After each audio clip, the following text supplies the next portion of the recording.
Le doy gracias a Dios por la responsabilidad y que me entrega hoy de hablar de su palabra.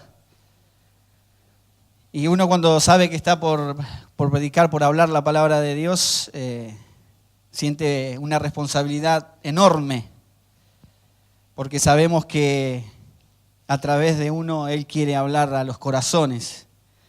Entonces uno no puede ser improvisado en esto. Y desde que supe que estaba por predicar, el Señor empezó a hablar a mi corazón en varios temas, en varias zonas donde Él quería actuar, donde Él necesitaba que yo empiece a actuar. Y Él me decía, hay que tomar riesgos. Sin riesgos no vas a llegar a ningún lado. Vas a vivir una vida pasiva, vas a vivir una vida sin sentidos, sin por qué, acomodado en un lugar. Y Él me llevaba una palabra, una historia de la Biblia que muchos conocen y otros no porque está ahí media. Es en Primera de Samuel, capítulo 14. Y habla de dos personas, uno que estaba cómodo y uno que miraba que ese estaba cómodo y él no quería seguir cómodo en su vida. Y la historia esta se trata de Saúl y de Jonatán, su hijo. Uno, el rey, el otro, el hijo, el príncipe. Y estaban ahí. Y la historia cuenta que en Samuel, tenemos ahí, dice, cierto día Jonatán, hijo de Saúl, sin decirle nada a su padre, le ordenó a su escudero, ven acá, vamos a acusar al otro lado, donde está el destacamento de los filisteos. Y es que Saúl estaba en las afueras de Gibea, bajo un granado en Migrón, y tenía con él unos 600 hombres. El efod lo llevaba Abías, hijo de Ahitob, quien era hermano de Acabod, el hijo de Finés, y nieto de Elí, sacerdote del Señor en Silo. Nadie sabía que Jonatán había salido. Acá vemos en la historia que va a seguir, ahora vamos a seguir leyendo un par de versículos más, lo vemos a Saúl muy campante, sentado bajo un árbol comiendo granados. Lo vemos tirado con 600, imagínense, con 600 hombres a su alrededor. Y él tirado bajo un árbol. ¿Y sabe cuál era la situación en ese momento de Israel? Estaban siendo atacados por los filisteos. Habían sido derrotados por los filisteos y estaban ahí. El pueblo de Israel acá y los filisteos ahí. Y Jonatán, viendo la pasividad de su padre, le dijo a su asistente, a su pajés de armas, dice, el que llevaba las armas, dice, vení, vámonos, vamos que tenemos que hacer algo. Y así muchas veces estamos nosotros, muchas veces como Saúl, pasivos, mirando la vida, cómo nos pasa, viendo que otros se llevan bendiciones, viendo que otros hacen algo, que otros oran, que otros ayunan, que otros hacen para la obra del Señor, que otros, y nosotros seguimos en la pasividad de nuestra mente y de nuestro corazón. Entonces, ¿qué vamos a ganar teniendo esa pasividad en nuestros corazones y viendo que las cosas pasan por delante de nosotros? Solamente ganamos nada. Lo único que podemos ganar sin hacer nada, ¿qué es? No ganamos nada.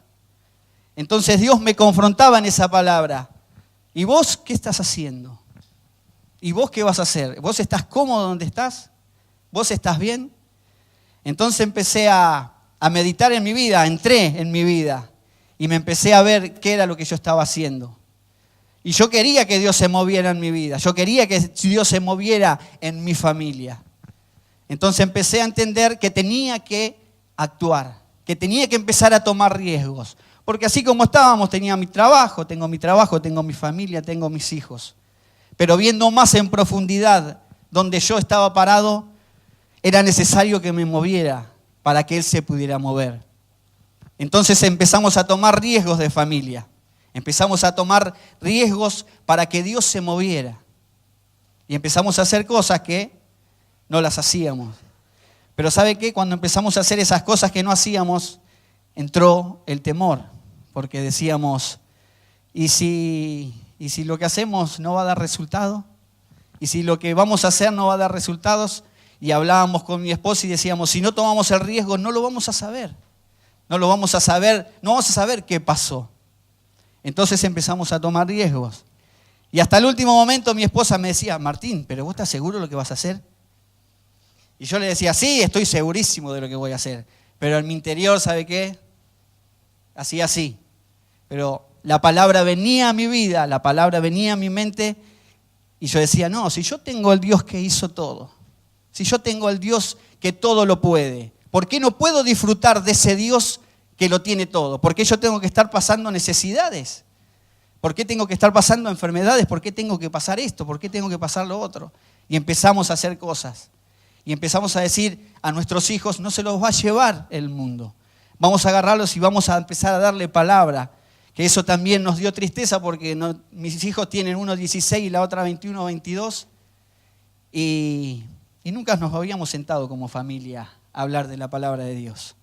Y empezamos a poner un día. Martes y jueves nos reunimos, aunque sea 1 hora, y vamos a meditar en la palabra. Y con mi esposa decíamos, tenemos que enseñarle a nuestros hijos lo que nosotros recibimos, el amor, la pasión por Jesús, porque ellos van a ser la continuidad, porque ellos van a ser el futuro de la iglesia.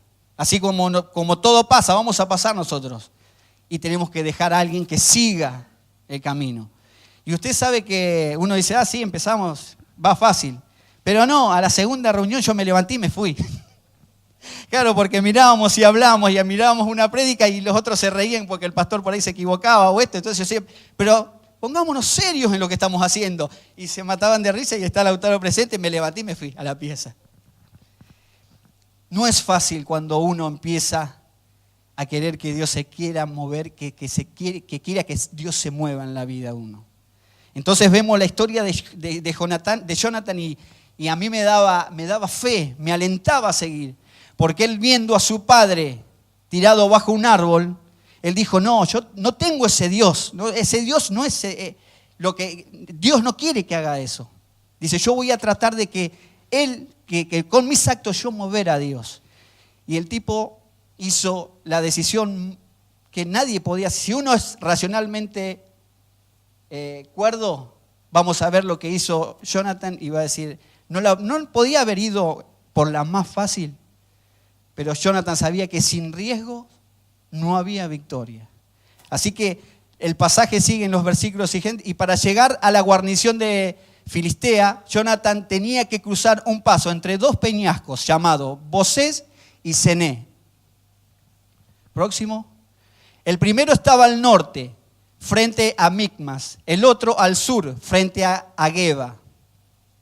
Así que Jonathan le dijo a su escudero, vamos a cruzar hacia la guarnición de esos paganos.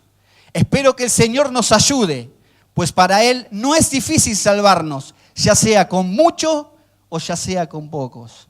Terrible palabra.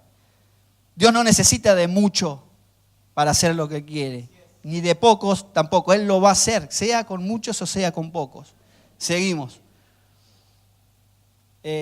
Adelante, respondió el escudero. Haga usted todo lo que tenga pensado hacer, que cuenta con todo mi apoyo. Seguimos. Bien dijo Jonathan, vamos a cruzar hasta donde están ellos para que nos vean. Seguimos. Si nos dicen, esperen a que los alcancemos, ahí nos quedaremos, en vez de avanzar.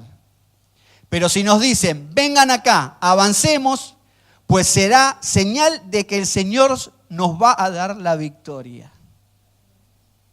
¿Se imagina lo que hizo este tipo? Le dijo a Dios, bueno, yo voy a hacer algo para que vos hagas algo. Y vamos a poner una prueba. ¿Sabe dónde estaban estos filisteos incircuncisos, como dice en otra versión? Estaban en un despeñadero. Estaban allá arriba. Y él le dijo a Dios, bueno, si nosotros vamos y le hablamos y ellos nos dicen, espérennos que descendemos, bueno, nosotros vamos a esperar que desciendan, no. Pero si nos llegan a decir, vengan, suban, esa señal va a ser que Él nos va a tener que dar la victoria. ¿Y qué dijeron estos filisteos? Vengan, suban. Entonces, ¿sabe lo que hizo Jonathan? No lo dudó. Agarró y empezó a subir. ¿Y sabe cómo iba a ser esa batalla? No sé si usted conoce en una montaña o estuvo en una montaña de rocas, que tiene que estar subiéndose, agarrándose, es como subir acá, y usted no puede pelear así, porque tiene una mano sosteniéndose, la otra, y él quería esa prueba, y él sabía que si él tenía que hacer eso, era que Dios le iba a dar la batalla. Y empezaron, y los derrotaron. Dice que los agarraba él, Jonathan los agarraba, los tiraba, y su ayudante los mataba con una lanza. Y así mató más de 20 filisteos. Y él sabía que a partir de ese momento,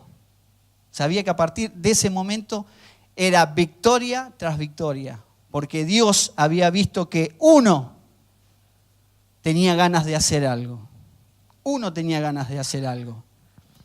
Entonces, ¿qué queda para nuestras vidas? ¿Qué queda como enseñanza para esto?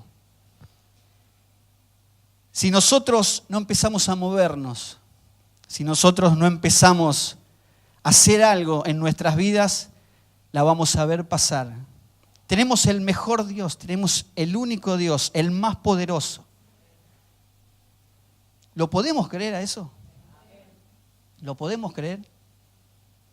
Y usted sabe que si nosotros pedimos, Él está. Si nosotros necesitamos algo, Él está. Entonces, en nuestra cabeza juegan dos pensamientos. Si yo me arriesgo y fracaso, y si hago lo que hago y fracaso, ¿y qué si fracasas? ¿No tenemos un Dios de oportunidades? Pero ¿sabe qué? Si nosotros lo hacemos en Él, no hay fracasos. Él va a estar, así como estuvo con Jonathan. Si usted sigue leyendo la historia, vemos que a partir de ese momento no pararon las victorias de Israel. No pararon. Pero ¿qué pasa? Teníamos al otro tirado allá abajo de un árbol. Entonces vemos dos cosas. Vemos dos situaciones. Uno que esperaba que las cosas sucedieran y el otro hacía que las cosas empiecen a suceder. Y usted sabe que en las cosas que en familia empezamos a hacer, no las hacemos porque estamos sobrados, no las hacemos porque la tenemos fácil. Las hacemos sin tener nada, las hacemos sin tener ayuda de nadie. Pero ¿sabe qué? En nuestros corazones sabemos que Dios va a responder. En nuestros corazones tenemos la confianza de que Él va a hacer las cosas. Sabemos que Él está con nosotros. Y tomar esos riesgos, no se piensen que va a ser fácil, no se piensen que va a ser todo color de rosas. ¿Sabe qué? Para que Jonathan ganara esa batalla, él se tuvo que esforzar y subir un peñasco. Él se tuvo que esforzar y subir y luchar y tirarlos y que su pajés de arma los asesine. Entonces, yo aliento a cada uno de los que está aquí en este lugar que no sigamos pasivamente viendo cómo todo sucede, viendo cómo las bendiciones nos pegan así, como balazos. Le dio a este, al otro. ¿Y por qué le dio al otro y por qué no te dio a vos? ¿Miraste tu vida? ¿Miraste si estás tomando riesgos? ¿Miraste si siquiera tenés esa pasión que nos falta para seguir adelante? Y yo te quería decir que este es el día para empezar a tomar riesgos. Este es el día para decirle al Señor, yo te voy a hacer mover. Yo voy a hacer que hagas y no voy a esperar más a que pase la vida y que pase y que pase y que pase para los demás. Atrévete a desafiar, atrévete a ser apasionado en las cosas de Dios. No hay mejor cosa que servir a Dios. Servir a Dios es tener la garantía de que todo lo que te vaya a suceder te va a ir bien. Es la garantía, es la garantía. No podemos pedir y no hacer. Para un capitán de barco, para ser un buen capitán de barco, no puede aprender en un mar calmo, que no haya una ola y nada. El capitán, para ser un buen capitán, tiene que enfrentar una tormenta. Tiene que enfrentar una tormenta. Para ser un buen piloto de avión, no es subir, pum, y bajar. No, es enfrentar los peligros, es enfrentar lo que venga. Eso te hace apto para el reino de Dios. Eso te hace apto. Porque un piloto va a decir, no, yo voy a volar solamente en cielos despejados y sin turbulencia. Así yo calculo que cualquiera agarra un avión, sube y baja. Pero ¿sabe qué? Si no tomamos riesgos, si no empezamos a ver en nuestras vidas la pasividad, no vamos a avanzar en ningún lado. Muchos tienen problemas de trabajo, otros tienen enfermedades, otros tienen depresión. ¿Sabe qué? Cuando yo empecé a desafiarme, a decir, no, yo voy a caminar un poco más, voy a caminar una milla más. Yo empezaba a ver a mi alrededor y escuchaba las noticias, no, que esto va a aumentar, no, que esto, que poco el trabajo, que esto, y mi corazón se afligía. Yo trabajo en un taller mecánico sucio de grasa y pensaba, pero si yo tomo la determinación de trabajar medio tiempo para tener más tiempo en la iglesia, y bueno, va a venir, estoy armando para tener otro trabajo aparte de ese, en mí venía temor.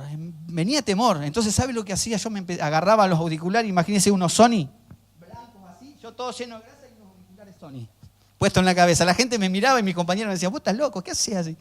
Y yo, ¿sabe qué? Me ponía alabanza y empezaba a generar fe en mí.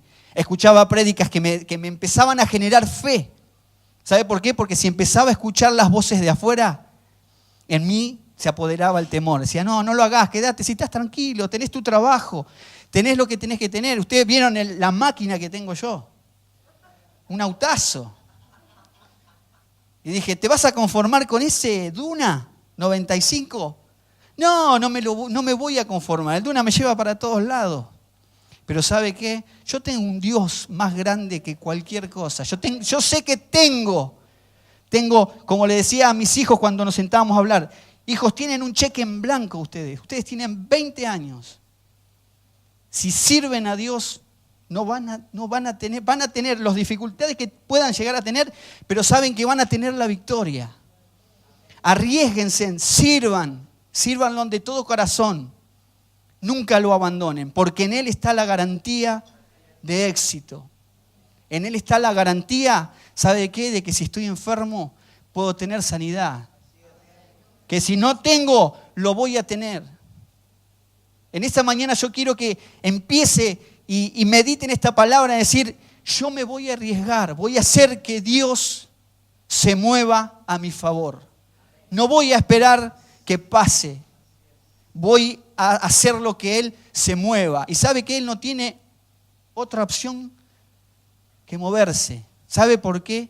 Porque cuando en su palabra dice, el que tiene fe va a recibir todo, porque es cuestión de creer, de fe. Si yo creo, dice, Él va a derramar su bendición sobre mi vida. Por eso yo quiero alentarlos a que podamos empezar a arriesgarnos. Muchos están con problemas en el trabajo, dice, el trabajo me absorbe, el trabajo el trabajo el otro. Empezá a arriesgar. Yo no te digo que hagas locuras, porque yo tampoco voy a hacer locuras, pero sí voy a arriesgar un poquito más de lo que arriesgaba antes. ¿Saben por qué? Porque yo creo en este Dios grande. Yo creo que Dios me va a ayudar y me va a sacar de donde sea. Él me va a sacar. Por eso yo te invito a que te pongas de pie. Mariano, por favor, y empecemos a meditar en su palabra. Es de vital importancia no dejar que la vida nos pase.